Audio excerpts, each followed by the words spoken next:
সুপ্রিয় দর্শক মণ্ডলী, বাংলা নববর্ষের শুভেচ্ছা জানিয়ে শুরু করছি আজকের ফ্রন্টলাইন। দর্শক মণ্ডলী, আমাদের সঙ্গে রয়েছেন ডাক্তার সায়ন্ত সাখাওয়াত। সায়ন্ত, আপনাকে স্বাগত জানাচ্ছি স্টুডিওতে। বাংলা নববর্ষের এই শুভেচ্ছাও জানাচ্ছি আপনাকে। জি, আপনাকে এবং যারা শুনছেন সবার জন্য বাংলা নববর্ষের শুভেচ্ছা। ধন্যবাদ আপনাকে। দর্শক মণ্ডলী, আমাদের সঙ্গে যোগ দেবেন আশরাফ কায়সার। অল্প সময়ের মধ্যেই তিনি রাস্তায় আছেন, যে কোনো কারণেই তার আসাটা বিলম্বিত হচ্ছে। হিসাবে এর আগে আমরা শুরু করি, কেমন কাটলো নববর্ষ? জি, আপনাকে আবারও ধন্যবাদ এবং শুভেচ্ছা জানাচ্ছি, কারণ আজকে নতুন বছরের শুরু। নিশ্চয়ই আমাদের ঐতিহ্য, বাঙালি সংস্কৃতির যে ঐতিহ্য, এই বাংলা নতুন বছরকে আমরা স্বাগত জানাই। একটু উৎসব মুখর পরিবেশ থাকে এবং নতুন বছর নতুন সময় যাতে ভালো কাটে সেই আকাঙ্ক্ষা ব্যক্ত করি আমরা। তার অংশ হিসেবে আজকে আমি বিভিন্ন জায়গায় ঘুরতে বেরিয়েছিলাম আমার পরিবারের লোকজন নিয়ে, এবং চারুকলা সহ বিভিন্ন জায়গায় ঘুরে দেখেছি শান্তিপূর্ণ ভালো অনুষ্ঠান ছিল। যেমন একটা উৎকণ্ঠা কাজ করছিল যে কোনো হামলা হয় কিনা, অনাকাঙ্ক্ষিত কোনো ঘটনা ঘটে কিনা, সেদিক বিবেচনায় ঢাকায় এরকম কিছু হয়েছে বলে শুনিনি এবং শান্তিপূর্ণ ছিল, ভালো ছিল। বিশেষ করে চারুকলায় যে ফ্যাসিবাদের মোটিভ একটা তৈরি করবার পরে সেটা পুড়িয়ে ফেলা, পোড়ানোর পরে আরও একটা তৈরি করা, সেটা নিয়ে মানুষের বিশেষ আগ্রহ তৈরি হয়েছিল। সেখানে ছবি তোলার জন্য এবং দেখার জন্য অনেক মানুষের ভিড় ছিল, সেটা দেখেছি। তো এর মধ্যে কিছু অনাকাঙ্ক্ষিত ঘটনা একেবারে ঘটেনি তা না। বিশেষ করে চিটাগাংয়ে সেখানে একটা অনুষ্ঠান 1978 সন থেকে এখানে এই নববর্ষকে বরণ করার জন্য অনুষ্ঠান হতো। এই প্রথম 1978 সনের পর থেকে এই প্রথম গত সন্ধ্যায় মিছিল করে সেই প্রস্তুতি মঞ্চ প্রস্তুত হচ্ছিল, সেখানে আক্রমণ করা হয়, ভাঙচুর করা হয় এবং তার প্রেক্ষাপটে আয়োজকরা এটি ডিসি হিলে বন্ধ করেন এবং সেখান থেকে 5 জনকে আটকও করা হয়েছিল। সেই 5 জনকেও আজ সকালে ছেড়ে দেয়া হয়েছে বলে সংবাদ মাধ্যমে এসছে। ফলে এইটা একটা খারাপ নজির স্থাপিত হলো। বাংলাদেশে এই সংস্কৃতি নিয়ে বাড়াবাড়িটা যারা করছিল এতদিন, সেটাও যেমন মানুষ ভালোভাবে নেয়নি। যেমন মঙ্গল শোভাযাত্রার নাম পরিবর্তন হয়েছে, এবার মঙ্গল শোভাযাত্রা এসছিল কিভাবে নামটা, সেটা নিয়েও নানান বিতর্ক তৈরি হয়েছে। যে এক সময় এটা আনন্দ শোভাযাত্রা ছিল। মঙ্গল আর আনন্দ, এটার মধ্যে ডিফারেন্স কি? আসলে দৃষ্টিভঙ্গির বিষয়। আচ্ছা, বিষয়টা হচ্ছে এক সময় এটা আনন্দ শোভাযাত্রাই ছিল, বর্ষবরণ অনুষ্ঠান আনন্দ শোভাযাত্রা।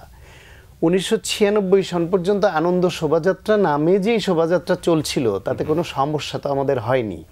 সেটার মধ্যে মঙ্গল শোভাযাত্রা ঢুকিয়ে এটাকে বিশেষ দিকে নানান রকমের মোটিভ তৈরি করা, নানান রকম ক্যারিকেচার তৈরি করে যেই দিকে নিয়ে যাওয়া হচ্ছিল, সেটা নিয়ে কিন্তু একটা বিতর্ক এরকম উঠছিল যে এটা ঠিক বাঙালি সংস্কৃতি এবং মুসলিম সংস্কৃতি এর কোথাও বিরোধ তৈরি করে ফেলছে কিনা এই বিষয়টা।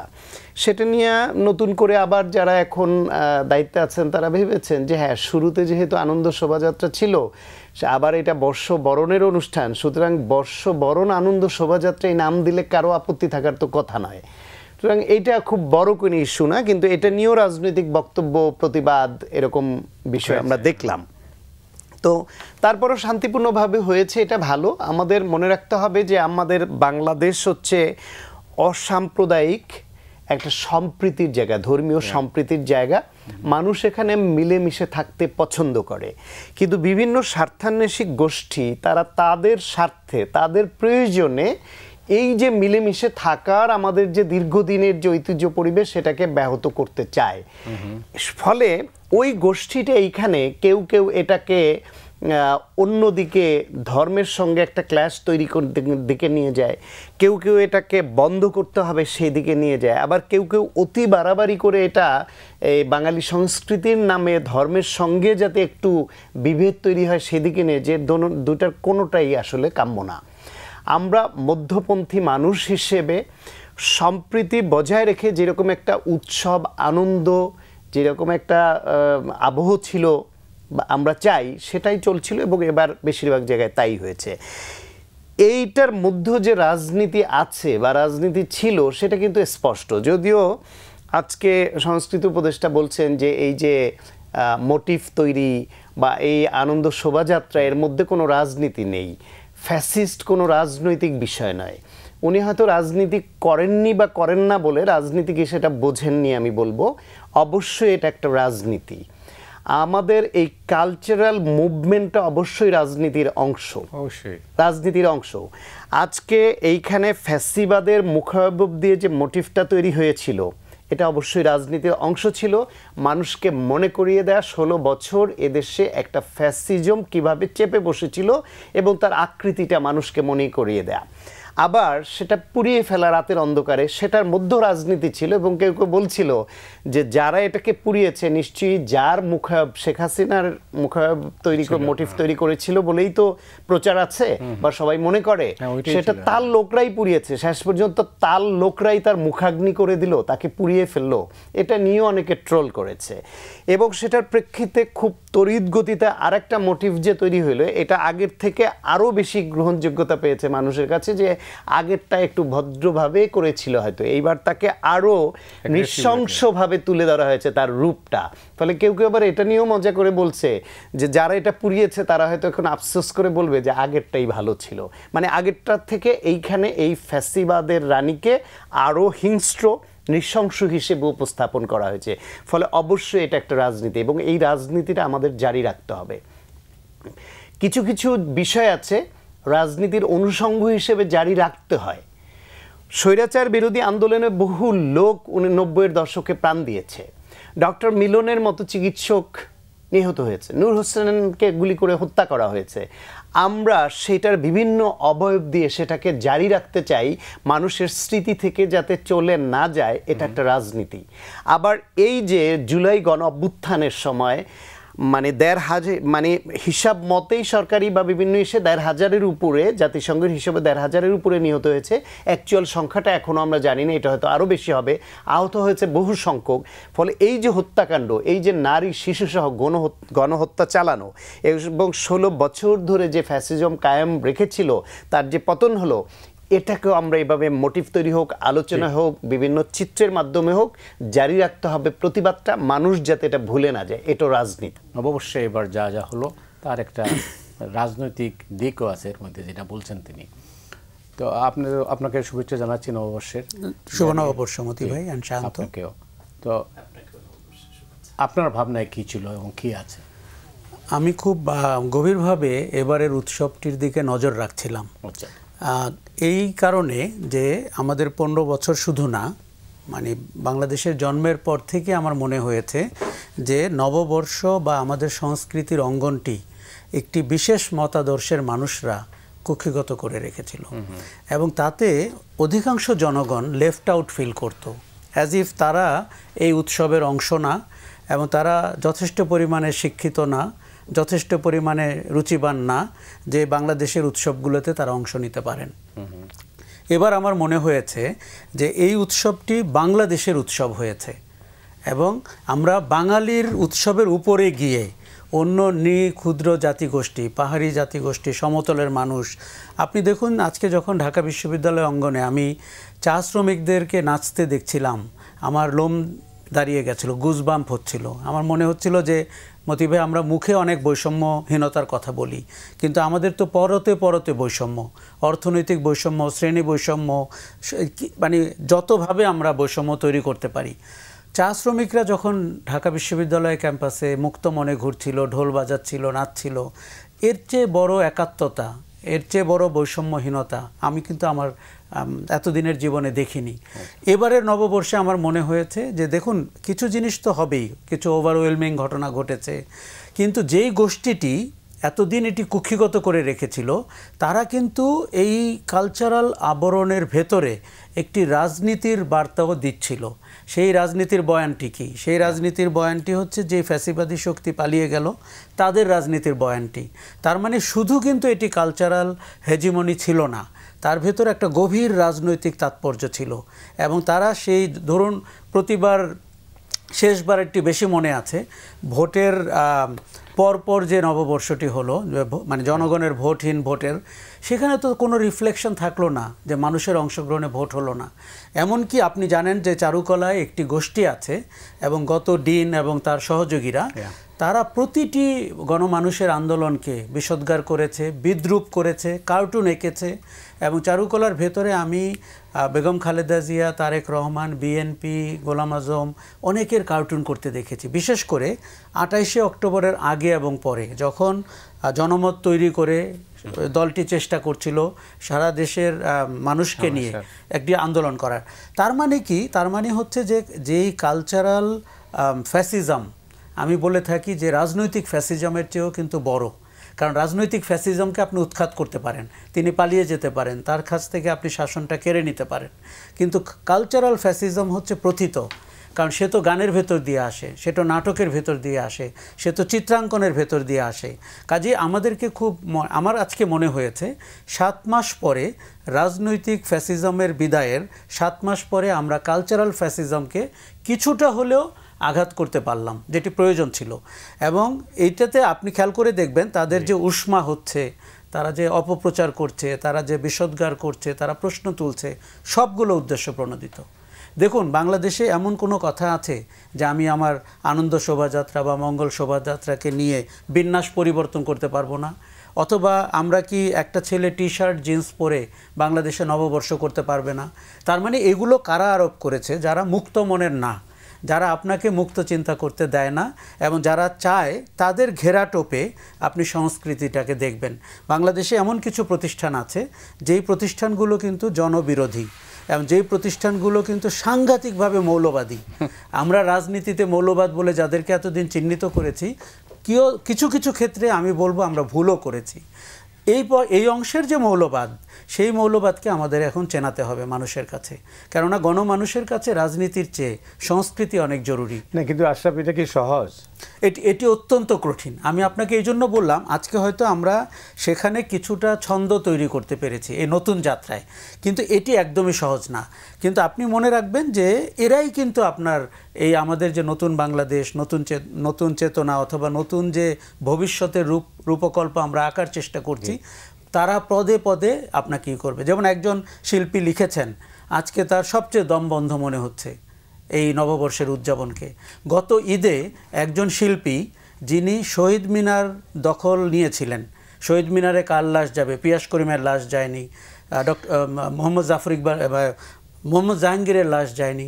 সেই লোক লিখেছে যে এত অন্যায় অত্যাচার নিয়ে আমি ঈদ উদযাপন করছি, তারপরেও বলছি ঈদ মোবারক। তারাই কিন্তু আমাদের নিষিদ্ধ করেছিল শহীদ মিনারে, তারা নিষিদ্ধ করেছিল, আমার পরিষ্কার মনে রয়েছে। এবং তারা ইজারা নিয়েছিল, তারা আপনাকে ঠিক করে দিত কার লাশ শহীদ মিনারে যাবে, কার লাশ যাবে না। এমনকি বাঁশ, কালো পতাকা, কালো প্যান্ডেলও তারা সাপ্লাই দিত। তাদের অতটুকু লজ্জা নাই যে বাংলাদেশের মানুষের বিরুদ্ধে গিয়ে, বাংলাদেশের জনগণের রাজনৈতিক চেতনার বিরুদ্ধে গিয়ে তারা অবস্থান নিয়েছিলেন, এবং তারা প্রাসাদের সাথে যুক্ত থেকে রাজনীতি এবং সংস্কৃতিটিকে পরিচালিত করে দিয়েছিলেন। দেখুন, আমি এদেরকে সাংস্কৃতিক পান্ডা বলতে পছন্দ করি, কেননা তারা কেউ কেউ জীবনের কোনো এক সময়ে হয়তো ভালো কাজ করেছিলেন, কেউ মুক্তিযুদ্ধও করেছিলেন, কেউ গান গেয়েছিলেন, কেউ নাটক করেছিলেন, কেউ সম্মিলিত সাংস্কৃতিক জোট করেছিলেন। দেখুন, সম্মিলিত সাংস্কৃতিক জোট এবং জাতীয় কবিতা পরিষদ, এই জাতীয় সংগঠনগুলোকে আমরা গত 15 বছর ধারাবাহিকভাবে একটি অগণতান্ত্রিক স্বৈরাচারী ফ্যাসিবাদী শাসনের অংশ হতে দেখেছি। এই কথা বললে যদি আমার জাত চলে যায় এবং আমি যদি অসাংস্কৃতিক অর্ধশিক্ষিত মানুষ হয়ে যাই, লেট ইট বি, আমি রাজি আছি। ওকে, অনেক ধন্যবাদ। সায়ন্ত, আপনি শুনলেন তো আশরাফ কায়সারের যে মূল্যায়ন, তিনি যেভাবে দেখেন, আপনিও কিছু বলেছেন। না, ডেফিনেটলি আমি আমার শুরুর দিকে তো বলছি আমি মধ্যপন্থী মানুষ, মধ্যপন্থাটাকে আমি পছন্দ করি। ফলে আশরাফ কায়সার ভাই যেটা বলছেন যে fundamentalism, either it may be anti-Islam or anti-religious, সেটা এক ধরনের ফান্ডামেন্টালিজম বা মৌলবাদ, আর একটা হচ্ছে ধর্মীয় মৌলবাদ। দুইটা মৌলবাদই রাষ্ট্রের জন্য, সমাজের জন্য অনেক সময় বোঝা হয়ে দাঁড়ায়। যেটা হচ্ছে যারা এত বছর ধরে এই যে পহেলা বৈশাখ বা বাংলাদেশের সাংস্কৃতিক বলয়টাকে কুক্ষিগত করে রেখেছিল, এবং যারা আবার বিভিন্ন অজুহাতে এটাকে বন্ধ করার পক্ষে বয়ান দেয়, এই দুই পক্ষকেই ছুঁড়ে ফেলে মধ্যপন্থীরা, যারা আজকে এই পহেলা বৈশাখে চারুকলায়, শাহবাগে, রাস্তাঘাটে, বিভিন্ন পার্কে অনুষ্ঠান করছে, আনন্দ করছে, বর্ষবরণ করছে। ফলে এই দুইটা পক্ষকেই কিন্তু ছুঁড়ে ফেলছে তারা। কাউকে স্পেস দেয় নাই, যে যারা বিভিন্ন অজুহাতে এটাকে বন্ধ করতে চায়, যে বর্ষবরণ ঠিক না যাদের দৃষ্টিতে, আবার যারা এটাকে কুক্ষিগত করে রেখে তাদের মতো করে বয়ান তৈরি করতে চেয়েছে, এই উভয় পক্ষকেই ছুঁড়ে ফেলেছে এই মধ্যপন্থী মানুষরা। সেটা আর একটা হচ্ছে যে এটা সত্য যে বিভিন্ন সময় রাষ্ট্রীয় ক্ষমতায় যারা থাকে তারা সব, যদি তাদের জনগণের উপর নির্ভর করার মতো যে মানসিকতা সেটা যখন না থাকে, তারা কোনো না কোনো কৌশলে ক্ষমতা কুক্ষিগত করে রাখতে চায়, তখন সেই কৌশলের অংশ হিসেবে তারা ধর্মের উপর আশ্রয় গ্রহণ করে, কেউ সংস্কৃতির নাম নিয়ে এইরকম একটা অফ ট্র্যাক একটা পথের উপর আশ্রয় গ্রহণ করে, কেউ প্রশাসনের উপরে আশ্রয় গ্রহণ করে কেউ, এবং নানানভাবে দলীয় গুন্ডা পান্ডার উপর আশ্রয় গ্রহণ করে কেউ। এইভাবে তারা একটা তাদের বলয় তৈরি করতে চায়। সেটা করতে গিয়ে কেউ কেউ তাদের পক্ষের লোকদেরকে এত বেশি ওভার প্রিভিলেজড করে যে তখন ওইটা সুস্থ সংস্কৃতি চর্চার পর্যায়ে থাকে না।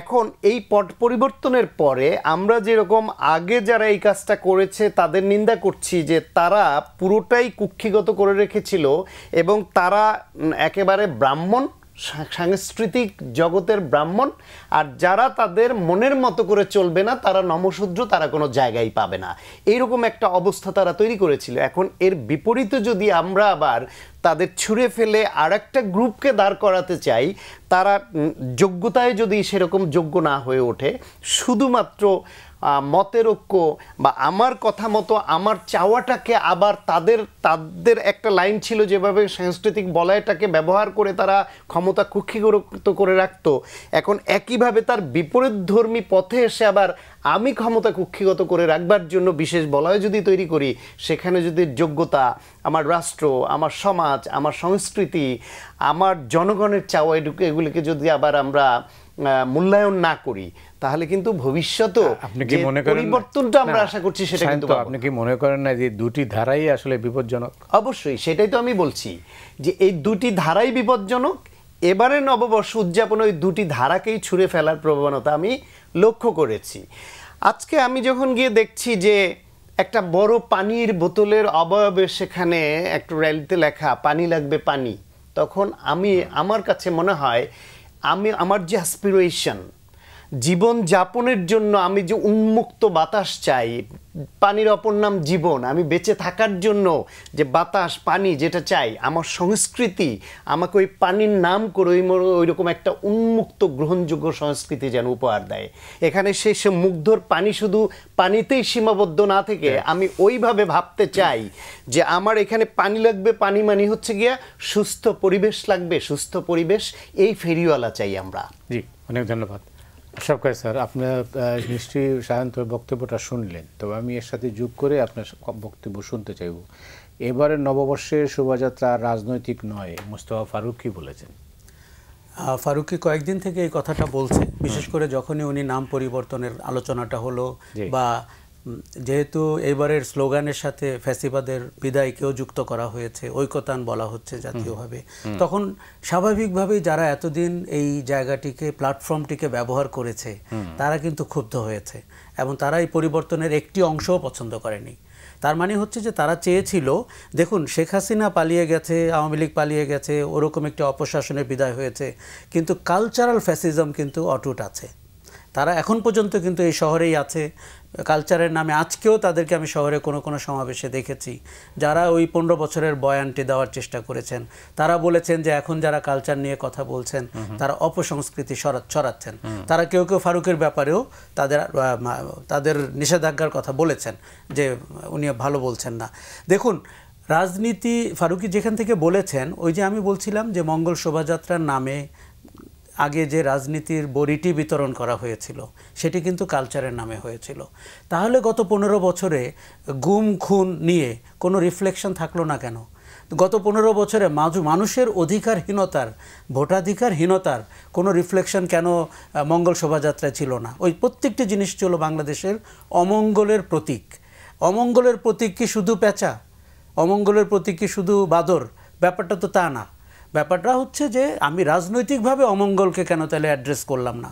তার মানে তাদের মতলবটি ছিল তারা রাজনৈতিক অমঙ্গলকে দেখবে না, তারা কালচারাল অমঙ্গল এবং এজ ওল্ড কিছু অমঙ্গলকে দেখে মানুষকে মানে এমন একটা ঘুমিয়ে পড়া ছড়া দিয়ে তারা ঘুমাতে মানুষ ঘুমায় এমন চেয়েছিল।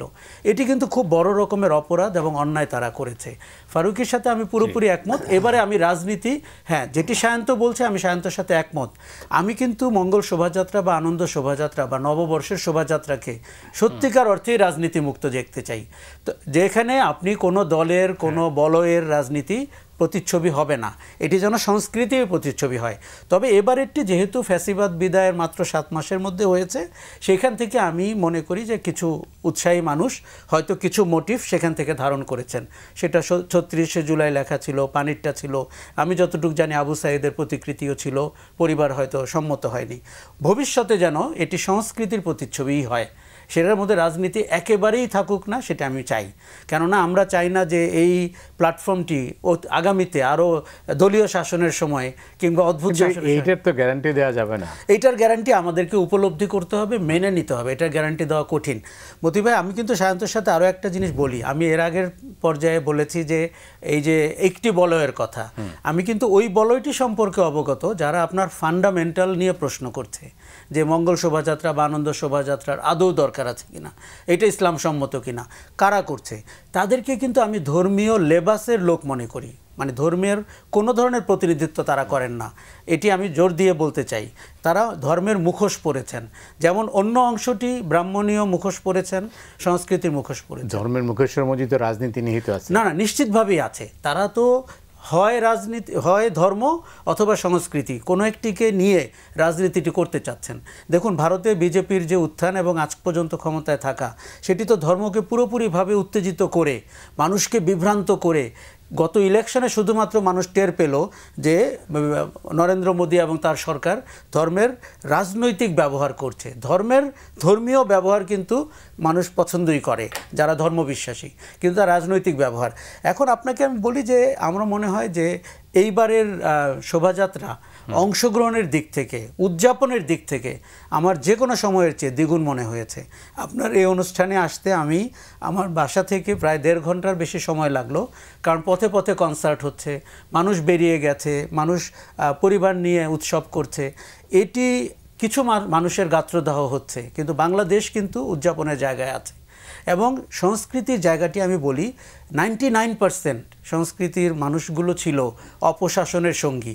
সেখানটিতে আমাদের শুদ্ধ সংস্কৃতির, অপসংস্কৃতি একেবারে আমি বলছি না, মানুষজনকে জায়গা করে নিতে হবে, প্রকাশ ঘটাতে হবে এবং আমাদের যারা ট্যালেন্টেড মানুষ আছে তাদেরকে স্পেস দিতে হবে। অতীতে কিন্তু আপনি জানেন শিল্পকলায় একজন ডিজি ছিল আপনার 7 বার। তার মানে কি আপনি আর যোগ্য কাউকে শিল্পকলার মহাপরিচালক পাচ্ছিলেন না। ওই কয়েকটি বর্ণনায় কিন্তু বলে দেয় কি করে তারা এটাকে কুক্ষিগত করে রেখেছিল এবং মানুষকে সংস্কৃতির যে প্রকৃত স্বাদ সেটি পেতে দেয়নি। অনেক ধন্যবাদ সায়ন্ত। রাজনীতিতে ধর্মের ব্যবহার, যেটা আশরাফ বললেন, তো আপনার বাংলাদেশের রাজনীতিতে ধর্মের ব্যবহার আমরা কি লক্ষ্য করছি না? আমরা তো লক্ষ্য করছি না, রাজনীতিতে ধর্মের ব্যবহার, যেটা আমরা কি বললেন আর কি, ভারতের উদাহরণটা রাজনীতিতে ধর্মের ব্যবহার পৃথিবীর বহু দেশেই আছে। এখন সেটা কতটা প্রকটভাবে চাপিয়ে দেওয়া আর কতটা ধর্মের বয়ান প্রচার করে কেউ যদি গ্রহণ করে তাহলে করলো, ধর্মের সত্যিকার বয়ানটা আপনি প্রচার করেন, সেটা মেনে নিয়ে যদি রাজনীতির উপাদান হিসেবে কেউ গ্রহণ করে, সৎচিন্তা থেকে করে, এটা ভিন্ন একটা ইস্যু। কিন্তু আমাদের দেশে যেটা হয়, ধর্মের অপব্যাখ্যা করে রাজনীতির উপর চাপিয়ে দেওয়া হয়। আর আরেকটা বিষয়ে আমরা নিশ্চয়ই এখানে এর আগে আমাদের আলোচনা হয়নি বলে আমার ধারণা, যে আশরাফ কায়সার ভাই হয়তো একমত হতে পারেন যে এই পহেলা বৈশাখ উদযাপন বা যে কোনো সাংস্কৃতিক অনুষ্ঠান বা যা কিছু, এটা কোনোটাই আসলে রাজনীতির বাইরে সম্ভব না আমার দৃষ্টিতে। আমি শুরুর আলোচনায় বলেছি যে আশরাফ ভাই বলছিলেন যে এত বছর ধরে গুম খুনের বিষয়টা কেন ছিল না এখানে।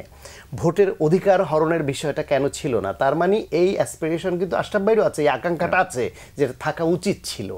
তার মানে রাজনীতিটাকে তারা তাদের স্বার্থে কুক্ষিগত করে রেখেছিল এবং রেস্ট্রিক্টেড করে রেখেছিল, যেটা তাদের বিরুদ্ধে যায় সেটা করতে দিবে না। ফলে এইবার ফারুকী সাহেব যেটা বলছেন তিনি ঠিক বলেননি যে এর মধ্যে রাজনীতি নেই। অবশ্যই এর মধ্যে রাজনীতি আছে এবং রাজনীতি থাকতে হবে।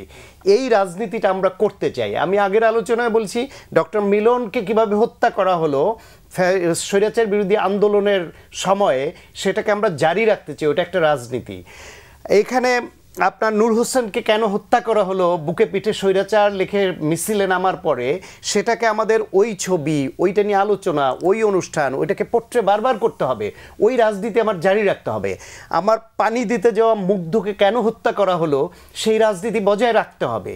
আবু সাইদ একটা নিরস্ত্র ছেলে দুহাত পেতে যখন রাষ্ট্রের কাছে একটা ন্যায় বিচার প্রত্যাশা করে, তাকে গুলি করে মুহুর্মুহু হত্যা করা হবে, সেই ছবি, সেই ভিডিও, সেই চিত্র, সেই বয়ান জারি রাখতে হবে। এটা রাজনীতি। আমার কথা হচ্ছে নববর্ষ উদযাপন হোক বা যে কোনো উৎসব হোক, সব কিছুর মধ্যে রাজনীতি অবশ্যই রাখতে হবে। সেটা যেন সুস্থ রাজনীতি হয়।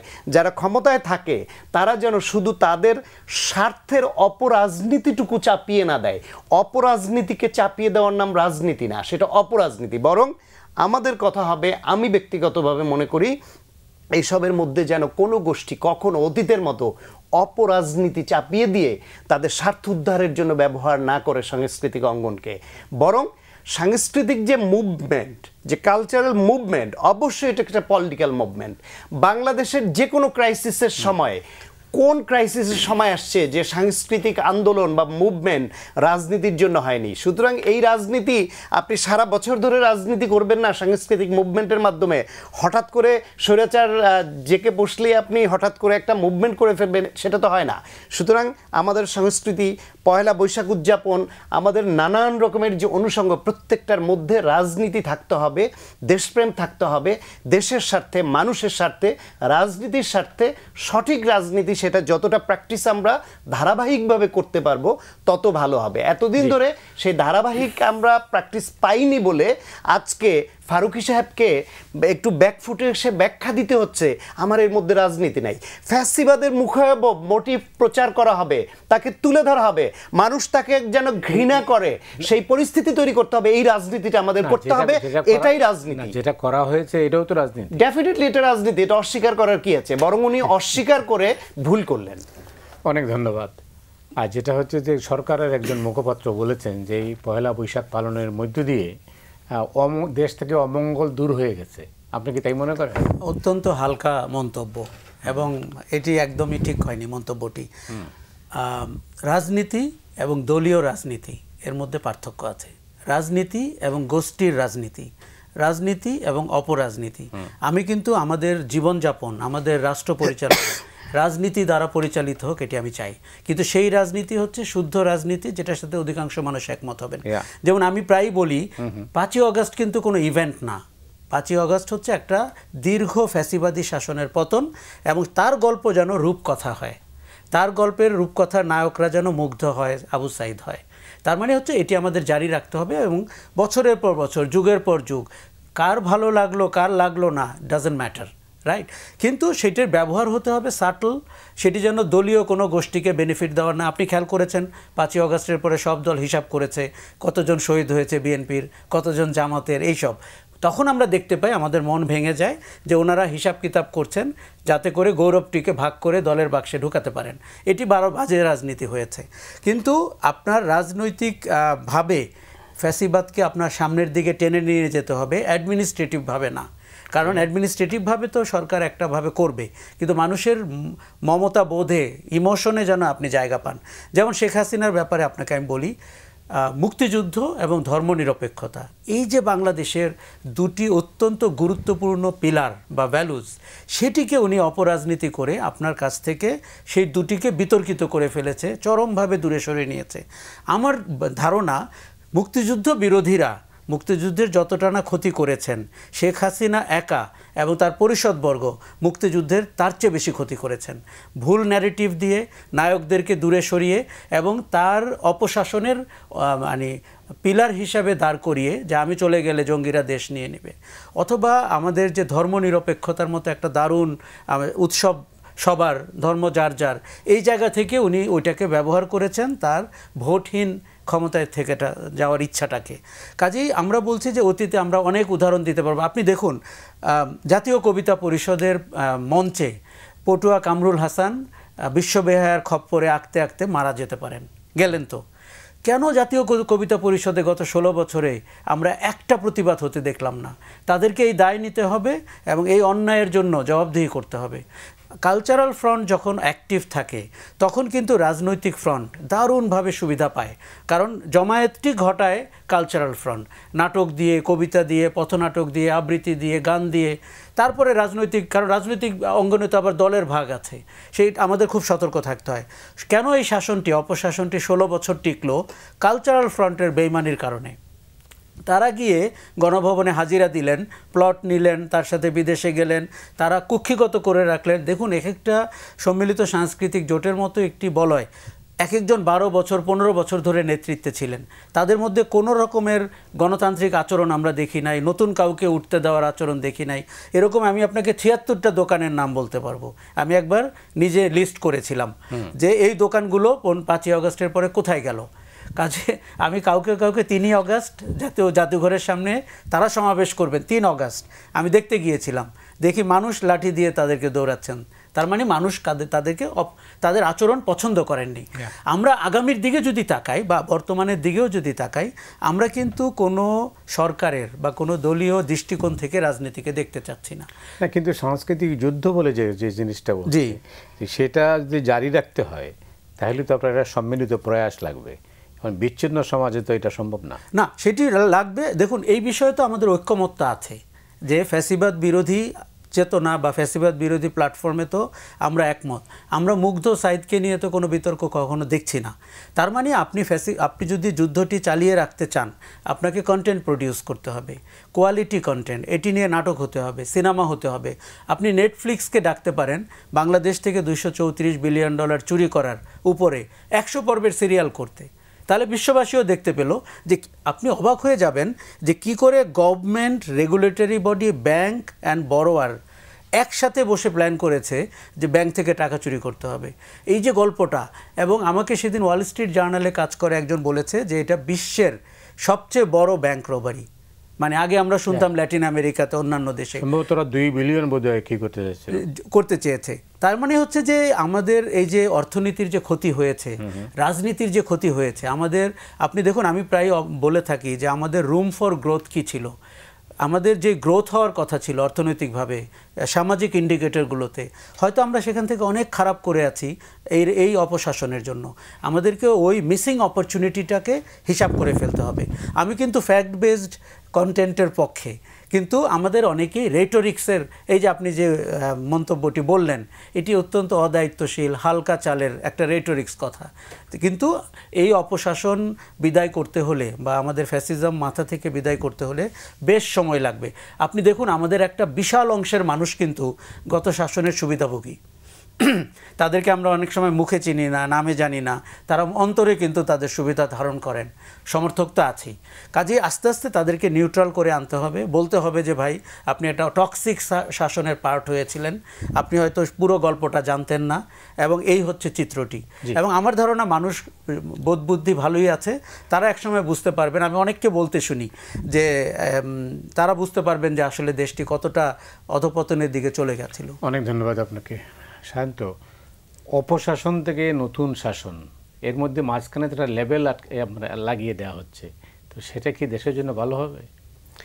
না, আসলে ট্যাগিং বা লেভেল লাগানো তো কখনোই সুস্থ কাজ না। আওয়ামী লীগ আমলে এরকম একটা বিষয় ছিল যে আপনি যদি আওয়ামী লীগের ফ্যাসিবাদের পক্ষ থাকেন, তাদের বন্ধু, এবং আপনি মুক্তিযুদ্ধের সপক্ষের শক্তি, আর যদি আপনি কোনোভাবে তাদের সঙ্গে দ্বিমত পোষণ করেন, তাহলে আপনার আর কোনো ঠিকানা নাই, আপনি স্বাধীনতা এবং মুক্তিযুদ্ধ বিরোধী শক্তি। মাঝামাঝি কোনো ঠিকানা কিন্তু এরা রাখে নাই। ফলে অনেক মুক্তিযোদ্ধা ফিল্ডে যুদ্ধ করেছে, আওয়ামী লীগের নেতাদের মতো এই তাস খেলা, জুয়া খেলা আর বিশেষ জায়গায় গিয়ে বিনোদন নেওয়া আসা মুক্তিযোদ্ধা না, ফিল্ডে থেকে যুদ্ধ করেছে। এরকম যোদ্ধাদেরকে নিয়েও এরকম থিওরি দিত যে মুক্তিযোদ্ধাও রাজাকার হতে পারে। মুক্তিযুদ্ধের সময় মুক্তিযুদ্ধ করেছিল, তখন সে মুক্তিযোদ্ধা ছিল, পরবর্তীতে সে মুক্তিযুদ্ধের চেতনার পরিপন্থী অবস্থান নিয়েছে, অতএব রাজাকার। সুতরাং একবার মুক্তিযোদ্ধা হলে সার্টিফিকেট থাকলেই সে আজীবন মুক্তিযোদ্ধা, এটাও তারা মানতে রাজি ছিল না। শুধু তাদের ওই সংজ্ঞায় ফেলে, ওই যে বললাম, মাঝামাঝি কোনো ঠিকানা রাখে নাই। এখন এই পরিবর্তিত পরিস্থিতিতে যদি আমরা ওই রকম ট্যাগিংয়ের রাজনীতি করি যে আপনি হয় আমার পক্ষে না হলে ওর পক্ষে, তাহলে দেশ তো শুধু পক্ষে পক্ষে পক্ষায়িত হয়ে যাবে। এখানে তো মধ্যপন্থী দেশের পক্ষের যে একটা শ্রেণী থাকা দরকার, যেটা অতীতে ছিল, যেটা আশরাফ কায়সার ভাই বললেন যে এই সাংস্কৃতিক বলের লোকজন তারা 16 বছর ধরে দেখেন, এইখানে তো আপনার যে মার্টিন নাইমুলারের মতো হোয়েন দ্য ফার্স্ট কেম, তারা যখন আমাকে ধরতে এলো তার আগে একে একে সব ধরলো, প্রতিবাদ করলাম না, সব ধরে নিয়ে শেষে আমাকে ধরে নিল। সেই ঘটনাই তো 16 বছর হয়েছে। যখন জামায়াতকে ধরেছে, ও মুক্তিযুদ্ধ বিরোধী, ও ধর্মভিত্তিক রাজনীতি করে, ওদের ধরুক, আমাকে ধরছে না। যখন বিএনপিকে ধরেছে, ও তো বিএনপি, আমি তো বিএনপি না, ওকে ধরুক। তারপর যখন বামপন্থী ছোটোখাটো কাউকে কাউকে ধরা শুরু করেছে, আচ্ছা ওরা করেছে, রাজনীতি করে, আমি তো রাজনীতি করি না, এইভাবে একে একে শেষ করেছে। এ নিয়ে কোনো সাহিত্য ওই রকম মানের কোনো সাহিত্য, নাটক, সিনেমা দেখেন আপনি দেশে? নাজিম হিকমতের মতো সেই জেলকাঠানার চিঠির মতো এরকম কোনো কবিতা সৃষ্টি এই সময়ের মধ্যে আমরা দেখেছি? তার মানে হচ্ছে সৃষ্টিশীল লোকজনগুলোকে তারা কৌশলে দালাল বানিয়ে রেখেছিল। তারা বিদেশে একটা সফর পেলে, তারা একটা পদক পেলে, একটা পুরস্কার পেলে, অথবা একটা চেয়ার পেলে দালাল হওয়ার জন্য উদ্গ্রীব, অথবা একটা প্লট জমি পেলে উদ্গ্রীব হয়ে থাকে এদেশের মানুষ। ফলে এই দেশে মুক্তিযুদ্ধ, ভাষা আন্দোলন বড় ইভেন্ট বলে ওই ইভেন্টগুলো অনেক বড় বড় সাহিত্যিক তৈরি করেছে না? 16 বছরের ফ্যাসিজ, এমনকি 90-এর স্বৈরাচার বিরোধী আন্দোলনের সময় ওই কেন্দ্রিকও কিন্তু আপনার সাংস্কৃতিক মুভমেন্ট ছিল, কবিতা তৈরি হয়েছে, নাটক তৈরি হয়েছে, নানান রকমের লেখালেখি হয়েছে। তো এই 16 বছর বাংলাদেশের ইতিহাসে সবচেয়ে ভয়াবহতম ফ্যাসিজমের কবলে থাকার পরেও ভালো সাহিত্য তৈরি হয়নি কেন? কারণ হচ্ছে ওরা ওইখানেও টার্গেট করেছে যে সাহিত্য রচনা যারা করতে পারবে, হয় তাদেরকে সাপ্রেস করো, তারা যাতে লিখতে না পারে সেরকম পরিস্থিতি তৈরি করো, ভয়ের সংস্কৃতিটা মনের মধ্যে গেঁথে দাও যাতে তাদের কলম এগোতে না পারে, অথবা ওকে দালাল বানিয়ে ফেলো। এবং তারা আংশিক সফলও হয়েছিল। সফল হয়েছে বলেই আমরা ভালো সাংস্কৃতিক মুভমেন্ট দেখতে পাইনি। এখন যারা রাষ্ট্র পরিচালনা করছে বা ভবিষ্যতে যারা আসবে, তারাও যদি মনে করে এইভাবে কুক্ষিগত করবে, হয়তো সাময়িককালের জন্য করতে পারবে, কিন্তু পরাজিত হবে, মাঝখান থেকে ক্ষতিগ্রস্ত হবে দেশ, ক্ষতিগ্রস্ত হবে জাতি। অনেক ধন্যবাদ আপনাকে। হাতে 1.5 থেকে 2 মিনিট আছে। একজন উপদেষ্টা বলেছেন তারাও নির্বাচিত। আমি খুব হোঁচট খেয়েছি তার কথায়। কেন দেখুন, একটা তত্ত্বাবধায়ক বা অন্তর্বর্তী সরকারের উপদেষ্টারা যখন এই ভাষায় কথা বলে, এইসব কথা রাজনীতিবিদরা বলতে পারেন, তাও আমরা আশা করি তারা আরও দায়িত্বশীল হবেন। অনেক রাজনীতিবিদ অনেক অদ্ভুত কথা বলেন, কিন্তু একজন উপদেষ্টা এই কথা বলতে পারেন? এবং দেখুন, তাহলে তো আমরা বলবো যে আমরা তো দলীয় সরকারগুলোকে একভাবে বিচার করি। এরা তো শিক্ষিত, সুশীল, ভদ্র, ক্লাসে ফার্স্ট হওয়া ছেলেমেয়েরা, তাদের কথা দিয়ে যদি এটা বেরোয়, তার মানে তার ভেতরে এই অভিপ্রায় আছে, তাদের মধ্যে এই নিয়ে কথাবার্তা হয়, তারা কেউ কেউ কোনো না কোনো গোষ্ঠী দ্বারা ইনফ্লুয়েন্সড, অথবা নিজেরা ইনফ্লুয়েন্স ক্রিয়েট করছেন। এটি কিন্তু অত্যন্ত সন্দেহের কারণ হতে পারে। এবং আমি বলবো যে সরকারটি অনেক বড় বড় কাজ করেছেন, ভালো কাজ করেছেন। বিশেষ করে প্রফেসর ইউনূস যেভাবে আমাদের ডিপ্লোমেসি ডিল করছেন চায়নার সাথে, ডোনাল্ড ট্রাম্পের সাথে, এই লেভেলের কোনো নেতা কিন্তু আমাদের রাজনৈতিক দল থেকে আমরা অতীতে দেখিনি, বের হয়নি, দুর্ভাগ্য। এই জায়গাগুলোতে আমরা চাই যে উনি দারুণভাবে আমাদের কাছে সমাদৃত থাকুন। কিন্তু তার উপদেষ্টা বর্গের কেউ কেউ যেভাবে কথা বলছেন এবং যতটা মানে আমাদেরকে অদায়িত্বশীল মনে হচ্ছে, অর্বাচীন মনে হচ্ছে এবং কিছুটা অসার মনে হচ্ছে, এগুলো তার সাথে খুব একটা যাচ্ছে না। এবং বাংলাদেশের জন্য যেই ধরনের গভর্নেন্স দরকার, বিশেষ করে ফ্যাসিবাদের পতনের পরপর যে ধরনের তড়িৎ গতির সিদ্ধান্ত গ্রহণ করা দরকার, কাউকে মুখ না চিনে, কোনো দলকে না চিনে, আমরা 7 মাসে সেটি পাইনি। এই কারণে কিন্তু আপনি দেখবেন আমলাতন্ত্র জেকে বসেছে, তারা এই সরকারের ঘাড়ে উঠে বসেছে। আমরা শাসনের চরিত্র দেখলেই বুঝতে পারি কখন আমলাতন্ত্র শাসন করছে, কখন সামরিক আমলাতন্ত্র শাসন করছে, অ্যান্ড কখন একটা রাজনৈতিক সরকার শাসন করছে বা সিভিল সরকার শাসন করছে। সরকারটিকে খুব দ্রুত আমলাতন্ত্রের বলে আমরা কি বলে সমাপ্তি টানবো এই অনুষ্ঠানের? আমরা এই বলে সমাপ্তি টানতে চাই, দেখুন আমি সংস্কারের পক্ষের মানুষ, কেননা আমি রাজনীতিবিদদেরকে 100% বিশ্বাস করলাম নির্বাচনের পরে তারা সংস্কার করবেন, বাংলাদেশে ওই অবস্থায় নাই। কিন্তু সংস্কার এবং নির্বাচনকে আপনি ঠিক উন্নয়ন এবং গণতন্ত্রের মতো খেলতে পারবেন না। এটিও আরেকটি উন্নয়ন গণতন্ত্রের নতুন মডেল। কিন্তু তার মানে আপনি 3 মাসের মধ্যে সংস্কারের প্রয়োজনীয় 7টি সংস্কার 10টি সংস্কার করে আপনি ডিসেম্বরে নির্বাচন দিতে পারেন। বাংলাদেশের মানুষ নির্বাচনের জন্য মুখিয়ে আছে। আমি একটা তারিখের অপেক্ষায়। এই তারিখটি যেদিন ঘোষণা করবে সেদিন আশেপাশের সমস্ত ষড়যন্ত্রকারী, মতলববাজ এবং স্টেটের চোখে সন্দেহ করা উচিত এমন কিছু ইন্ডিভিজুয়াল তারাও সরে যাবে। আমি একটি তারিখের অপেক্ষায় নির্বাচনের। অনেক ধন্যবাদ আশরাফ, অন্য এক সময় দেখা হবে আপনার সঙ্গে এই নিয়ে কথা বলবো। সায়ন্ত, আপনাকেও অনেক ধন্যবাদ। দর্শক মণ্ডলী, আপনারা যারা এই অনুষ্ঠান দেখলেন আপনাদের সবাইকে ধন্যবাদ জানিয়ে আজকের মতো এখানে বিদায় নিচ্ছি। আগামীকাল আবার দেখা হবে।